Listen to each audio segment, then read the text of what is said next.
اعوذ باللہ من الشیطان الرجیم بسم اللہ الرحمن الرحیم السلام علیکم ورحمۃ اللہ وبرکاتہ۔ جماعت دہم کے طلبہ و طالبات کو اردو کی آن لائن کلاس میں خوش آمدید، اس امید کے ساتھ کہ آپ بہترین صحت کے ساتھ ہوں گے۔ اردو آن لائن کلاس میں آج ہمارا لیکچر نمبر 7 ہے۔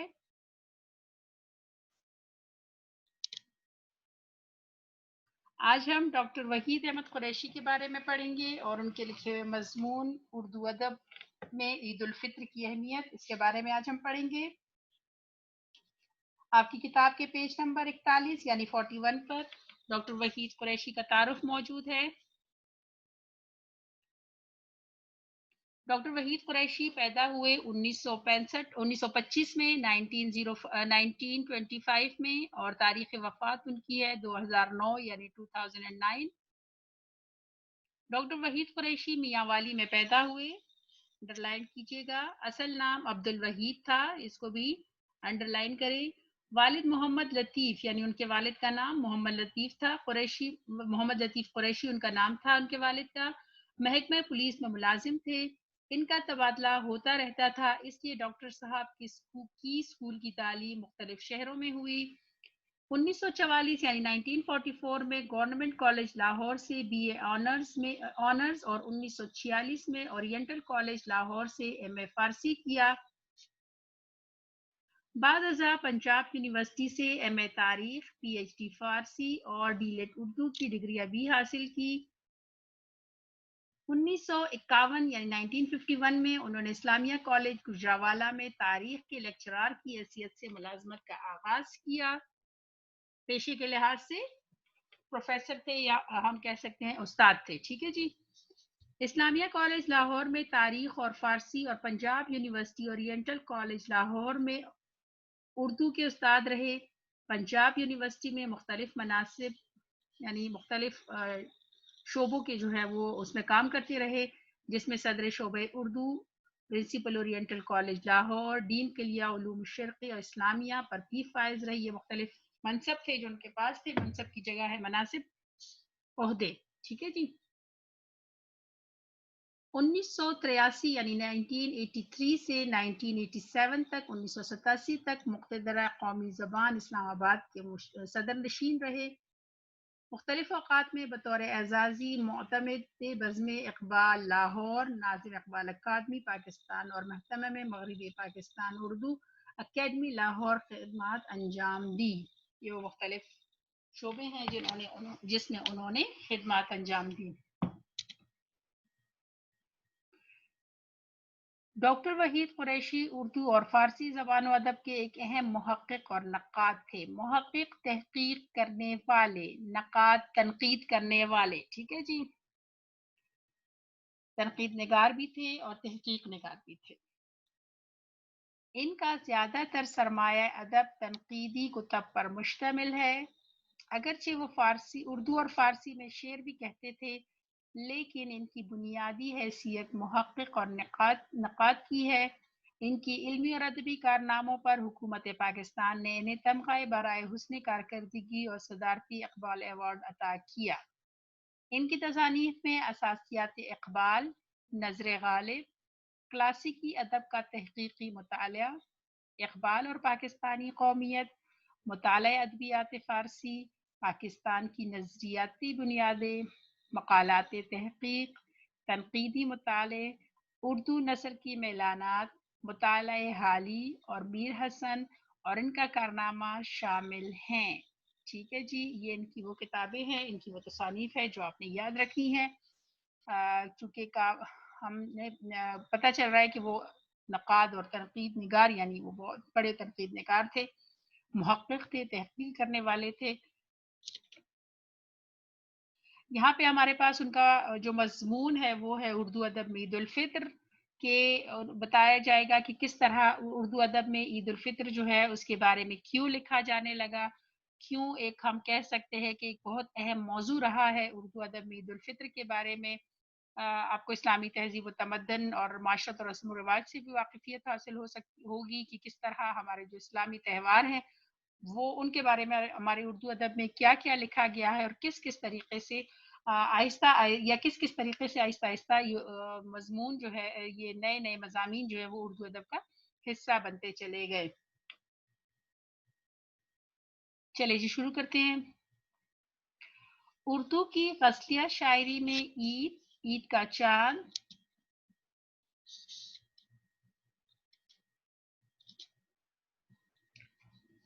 اچھا جی، اردو کی غزلیہ شاعری میں عید، عید کا چاند، ہلال و ابرو، محبوب سے روزی عید کی ملاقاتیں اور اس کے متعلقات ہی اہم رہے شروع میں. ٹھیک ہے، شروع میں چونکہ اردو ادب اگر ہم دیکھیں اردو ادب میں شروع میں غزلیں ہی جو ہے وہ زیادہ اہم تھی، اور اس کے اہم موضوعات جو ہے اگر عید کے حوالے سے بات کی جائے تو بہت مختصر سے موضوعات تھے جنہیں شامل کیا جاتا تھا، جس میں عید اور عید کی چاند کی تعریف، عید کو محبوب کے حوالے سے دیکھنا، عید کی خوشی کا دن اس لیے ہونا کہ محبوب سے ملاقات ہو جانا، یا عید جو ہے عید کے چاند کو محبوب کی طرح خوبصورت قرار دینا. بس یہ چند سے ہی موضوعات تھے جو اس وقت اردو ادب میں شامل تھی. اور اردو ادب میں اگر ہم کہیں تو شروع میں عید کے حوالے سے بس یہی چند باتیں جو ہے وہ دیکھنے کو اور پڑھنے کو ملتی تھی. لیکن 1857 کی جنگ آزادی کے بعد جب اردو شاعری کی حدود میں وسعت پیدا ہوئی اور نظموں کی طرف توجہ تیز ہو گئی تو عید کے موضوعات میں بھی اشاراتی اور علامتی امکانات زیادہ اجاگر ہوئے، اور اردو شاعری کو 1857 کے بعد ملی احساسات کی ترجمانی کا وسیلہ بھی بنایا گیا، اور اس طرح مسلمانوں کی فکری زندگی کے خط و خال نے اردو ادب میں اسلامی اقدار و روایات کی پاسداری کے عمل کو تیز کر دیا. اچھا جی، اب ہم دیکھتے ہیں کہ شروع میں یہ چیزیں جو ہے وہ نظر آتی تھی، لیکن 1857 کی جنگ آزادی جیسے کہ آپ سب کو پتہ ہے برصغیر پاک و ہند میں یہ بہت بڑی تبدیلی جو ہے وہ اس کے بعد ہمیں دیکھنے کو ملتی ہے کہ جب مسلمانوں کو مجموعی طور پر ناکامی کا سامنا کرنا پڑتا ہے جنگ آزادی میں، اور مسلمان جو ہے وہ ایک باقاعدہ طور پر جیسے غلام بنا لیے جاتے ہیں، تو اس کے بعد غزلوں کی طرف توجہ کم ہو گئی، اور شعراء جو ہیں انہوں نے نظمیں لکھنا شروع کی، کیونکہ نظموں میں کسی ایک موضوع پر بہت کچھ لکھا جا سکتا تھا. تو اس کے بعد جب نظمیں لکھی جانے لگی تو عید کا موضوع جو ہے وہ بھی بہت سی نئی جو علامتی انداز میں وہ سامنے آنے لگا، اور اس کے ساتھ ساتھ اردو شاعری میں ملی احساسات کی بھی ترجمانی جو ہے وہ شامل ہونے لگی، اور مسلمانوں کی آزادی کے لیے جو کوششیں ہونے لگی، ان کی جو فکری آزادی تھی یا ان کے جو اسلامی اقدار تھے، جو طور طریقے تھے، جو روایات تھی، ان کے بارے میں بھی بہت کچھ لکھا جانے لگا، کیونکہ اس وقت کے جو رہنما تھی ان کی یہ کوشش تھی کہ کسی نہ کسی طرح مسلمانوں کے ماضی کو زندہ رکھا جائے اور ان کو بتایا جائے کہ کس طرح وہ اسلامی اصولوں کے مطابق اپنی زندگیاں گزار سکتے ہیں. تو وہ تمام اسلامی جو ہماری مذہبی زندگی کی روایات، ہماری مذہبی جو روایات تھی، وہ بھی آہستہ آہستہ اردو ادب کا حصہ بنتی چلی گئی. عید الفطر پر نظموں کی کثرت کا سبب بھی یہی ہے، اور شعراء اور ادباء نے جب تخلیقی جوہر کے حوالے سے ان افکار کی پیشکش کا سامان فراہم کیا تو یہ موضوع کئی جہتوں پر پھیل گیا. پھر ابھی آپ کو میں نے بتایا کہ مذہبی زندگی کے حوالے سے بہت کچھ لکھا جانے لگا، تو عید الفطر جو ہے چونکہ وہ ایک ہمارا مذہبی تہوار ہے اور ایک بہت بڑا تہوار ہے مسلمانوں کے لیے، تو اس کے بارے میں بھی لکھا جانے لگا. اور عید الفطر کو جو ہے وہ بھی مختلف جیسے ہم کہہ سکتے ہیں مختلف طریقے سے پیش کیا جانے لگا، جس کی وجہ سے اردو ادب میں یہ جو ہے یہ موضوع ایک اہم موضوع بنتا چلا گیا. عید کو محض خوشی یا عید کے چاند کو محض سال میں ایک بار جھلک دکھلا کر غائب ہونے کے حوالے سے دیکھنے کے بجائے اسے مسلمانوں کی تہذیبی اور فکری زندگی کے وسیع تر جغرافیے سے ملا دیا گیا، جسے عید کے موضوعات میں نئی نئی باریکیاں پیدا کر کے اسے ادبی خوشی کے ملے جلے جذبات تک لے گئے. یعنی یہ نہیں کیا جانے لگا کہ بس ہم جو ہے جس طرح سے پہلے غزلوں میں ہو رہا تھا کہ عید کو صرف خوشی کا ایک تہوار قرار دے دیا گیا، یا عید کے چاند کے بارے میں کچھ لکھا جانے لگا، بلکہ آہستہ آہستہ یہ موضوع جو ہے وہ بہت وسیع ہوتا گیا، اور شعراء نے اس موضوع پہ مختلف طریقے سے لکھنا شروع کیا، جس میں مسلمانوں کی تہذیبی زندگی، ان کی فکری زندگی، ان کی مذہبی زندگی کے حوالے سے اور دوسری بہت سے موضوعات جو ہے ان کو جو ہے بہت باریکی سے اس پر لکھا جانے لگا، یا وہ موضوعات جس سے پہلے